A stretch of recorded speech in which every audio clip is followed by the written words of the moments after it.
Everyone, welcome back to another video of life science zoology. इस video में हम पढ़ने वाले हैं बीएससी फाइनल ईयर का पेपर यूनिट थर्ड हमारी चल रही थी। ठीक है, आज की इस वीडियो में हम पढ़ने वाले हैं फ्रेश वाटर एडेप्टेशन के बारे में और लोटिक हैबिटेट के बारे में। लेंटिक हैबिटेट के बारे में हम पिछले वीडियो में डिस्कस कर चुके हैं। ठीक है, तो फ्रेश वाटर एडेप्टेशन और लोटिक हैबिटेट हम इस वीडियो में डिस्कस करने वाले हैं। ठीक है, तो स्टार्ट करते हैं वीडियो को।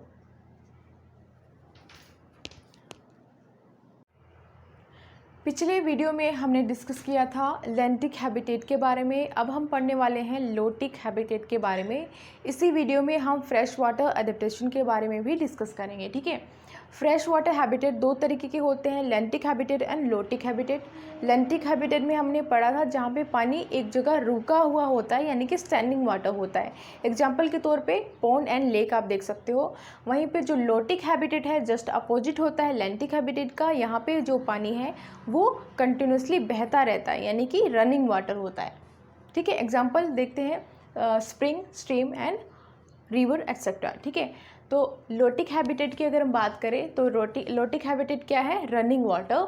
ठीक है, जिसको हिंदी में सरित अलवण जलीय आवास कहा जाता है। ठीक है, it includes spring, streams and river. ठीक है, तो बेसिकली जो लोटिक जोन है उसमें दो तरीके के जोन पाए जाते हैं। कौन से हैं वो जोन? पहला है रैपिड जोन, दूसरा है पूल जोन। ठीक है, दो तरीके के जोन यहाँ पे पाए जाते हैं। रैपिड जोन को हिंदी में शिपिका प्रदेश कहा जाता है और पूल जोन को हिंदी में कुंड प्रदेश कहा जाता है। ठीक है, तो सबसे पहले हम देखेंगे कि रैपिड जोन में क्या होता है। ठीक है, it is a shallow water zone where velocity of current is maximum. ठीक है, ये ऐसा जोन होता है जहाँ पे जो वाटर का करंट है उसकी वेलोसिटी सबसे ज़्यादा होती है। ठीक है, सबसे अधिक होती है, मैक्सिमम होती है। ठीक है, water where the velocity of current is maximum. This zone is occupied by the organism living in sediments or attached to stem and leaf or root, water or plant or other surface and strong swimmer. ठीक है, तो यहाँ पे क्या rapid zone में क्या होता है? जो करंट होता है पानी का उसका वेलोसिटी सबसे अधिक होता है, सबसे ज़्यादा होता है।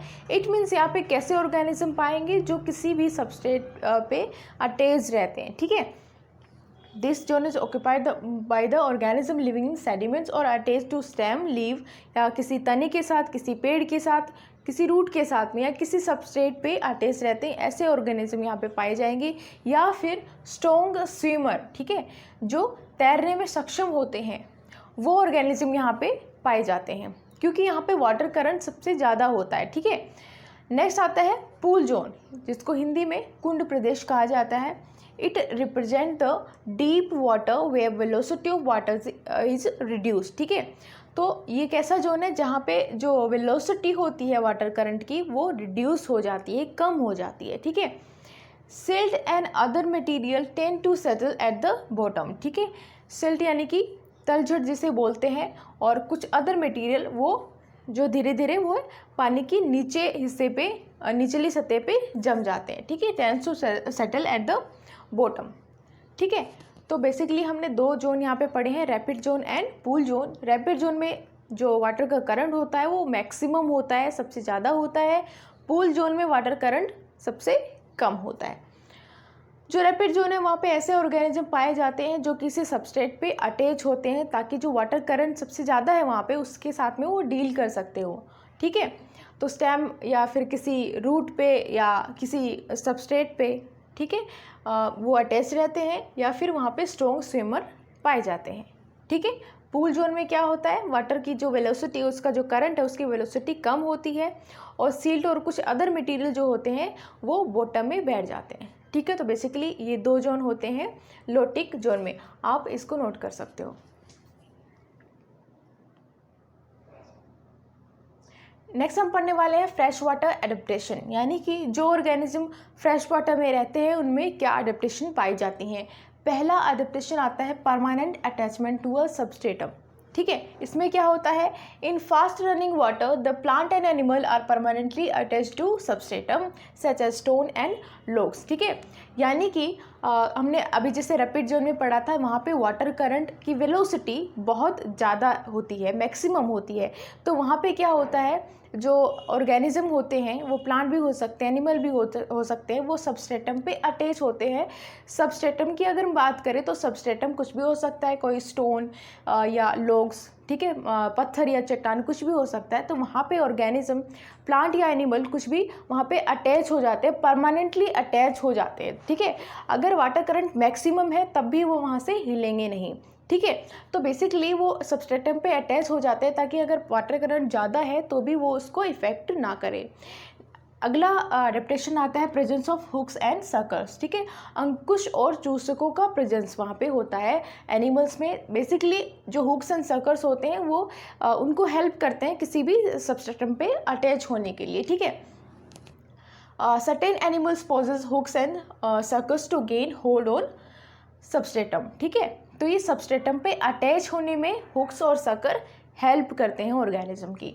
अगला अडेप्टेशन आता है स्टिकी अंडर सरफेस, ठीक है। स्टिकी अंडर सरफेस यानी कि जो ऑर्गेनिज्म होता है उसका वेंट्रल सरफेस जो है वो स्टिकी होता है।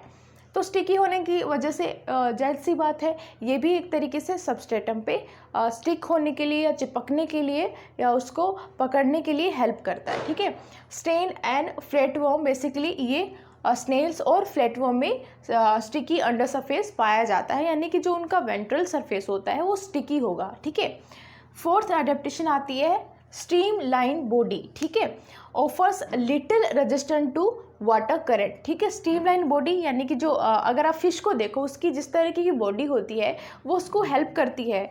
किस तरीके से हेल्प करती है? वो जो वाटर रेजिस्टेंट है उसको मिनिमाइज करने में हेल्प करती है, कम करने में हेल्प करती है, जिसकी वजह से वो जो है वाटर में आराम से तैर पाएगी, ठीक है। तो फिशेस और इंसेक्ट्स में बेसिकली ये एडेप्टेशन हमें देखने को मिलती है, ठीक है। उनकी बॉडी कैसी होती है? स्ट्रीम लाइन बॉडी होती है, जिससे वाटर रेजिस्टेंस मिनिमाइज हो जाता है।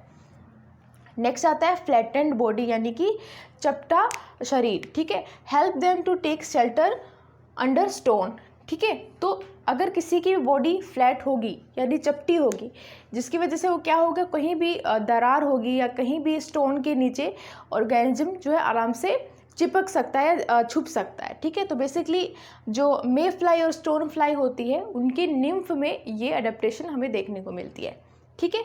तो फ्लैटेंड बॉडी की वजह से वो कहीं भी शेल्टर ले सकते हैं, किसी भी चट्टान के बीच में या किसी भी दरार के बीच में, ठीक है। तो ये कुछ एडेप्टेशन होती है फ्रेश वाटर एडेप्टेशन, ठीक है। आप इसको नोट कर लीजिए, हम इसको कंटिन्यू रखेंगे।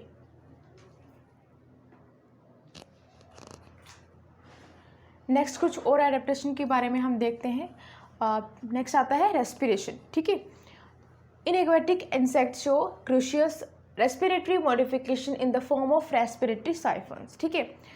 तो जो एक्वेटिक हैबिटेट है उसमें जो ऑर्गेनिज्म प्रेजेंट है, फॉर एग्जांपल अगर हम फिश की बात करें तो उसमें एक स्पेशल रेस्पिरेटरी ऑर्गन प्रेजेंट होता है, ठीक है। सारे के सारे एक्वेटिक एनिमल्स में स्पेशल रेस्पिरेटरी ऑर्गन्स प्रेजेंट होते हैं रेस्पिरेशन के लिए, ठीक है। अगर हम बात करें कुछ फ्लाइज होती है जिनका जो लार्वा होता है वो एक्वेटिक हैबिटेट में रहता है, पानी के अंदर रहता है।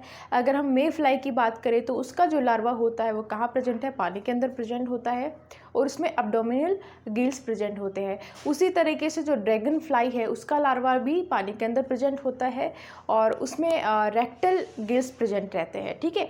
तो ये क्या है? एक एडेप्टेशन ही है, ठीक है। नेक्स्ट आता है स्किल स्विमर्स, ठीक है।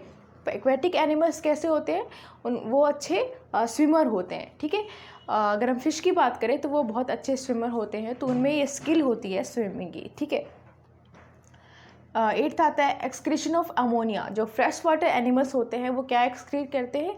अमोनिया एक्सक्रीट करते हैं, ठीक है। नेक्स्ट आता है कैपेसिटी ऑफ क्रीपिंग।